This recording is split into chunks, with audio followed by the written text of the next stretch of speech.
संतान के रूप में कौन आता है? पूर्व जन्म के कर्मों से ही हमें इस जन्म में माता पिता, भाई बहन, पति पत्नी, प्रेमिका, मित्र शत्रु, सगे संबंधी इत्यादि संसार के जितने भी रिश्ते नाते हैं सब मिलते हैं, क्योंकि इन सब को हमें या तो कुछ देना होता है या इनसे कुछ लेना होता है।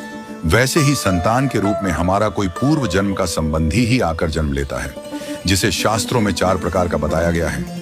1. अणानुबंध पुत्र। पूर्व जन्म का कोई ऐसा जीव जिससे आपने ऋण लिया हो या उसका किसी भी प्रकार से धन नष्ट किया हो, वह आपके घर में संतान बनकर जन्म लेगा।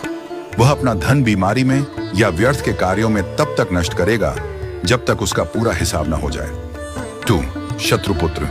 पूर्व जन्म का कोई दुश्मन आपसे बदला लेने के लिए आपके घर में संतान बनकर आएगा। बड़ा होने पर वह माता पिता से मारपीट, झगड़ा करेगा या उन्हें सारी जिंदगी किसी न किसी प्रकार से सताता ही रहेगा। वह हमेशा कड़वा बोलकर उनकी बेइज्जती करेगा और उन्हें दुखी रखकर ही खुश होगा। 3. उदासीन पुत्र। इस प्रकार की संतान न तो माता पिता की सेवा करती है, न ही कोई सुख देती है। वह उन्हें उनके हाल पर मरने के लिए छोड़ देती है। विवाह होने पर यह माता पिता से अलग हो जाते हैं और उनकी चिंता नहीं करते। 4. सेवक पुत्र। पूर्व जन्म में यदि आपने किसी की खूब सेवा की है तो वह अपनी की हुई सेवा का ऋण उतारने के लिए आपकी सेवा करने के लिए पुत्र बनकर आता है। जो बोया है वही तो काटोगे।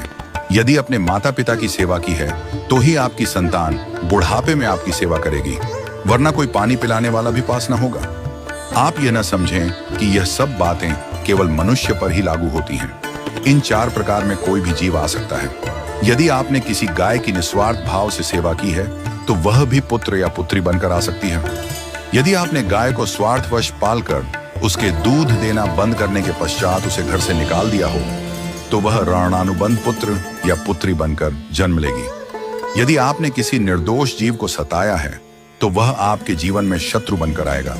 इसलिए जीवन में कभी किसी का बुरा न करें, क्योंकि प्रकृति का नियम है कि आप जो भी करोगे उसे वह आपको इस जन्म में या अगले जन्म में 100 गुना वापस करके देगी।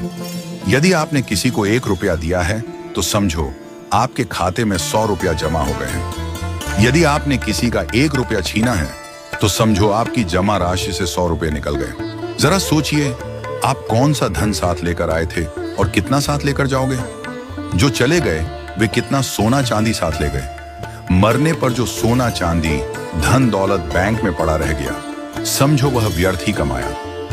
औलाद अगर अच्छी और लायक है तो उसके लिए कुछ भी छोड़कर जाने की जरूरत नहीं है, वह खुद ही कमा लेगी। और औलाद अगर बिगड़ी या नालायक है तो उसके लिए जितना भी धन छोड़कर जाओ वह चंद दिनों में सब बर्बाद करके ही चैन लेगी। मैं, मेरा, तेरा और सारा धन यहीं का यहीं धरा रह जाएगा, कुछ भी साथ नहीं जाएगा। साथ यदि कुछ जाएगा भी तो सिर्फ अच्छे बुरे कर्म ही साथ जाएंगे। इसलिए जितना हो सके नेकी करो, सत्कर्म करो।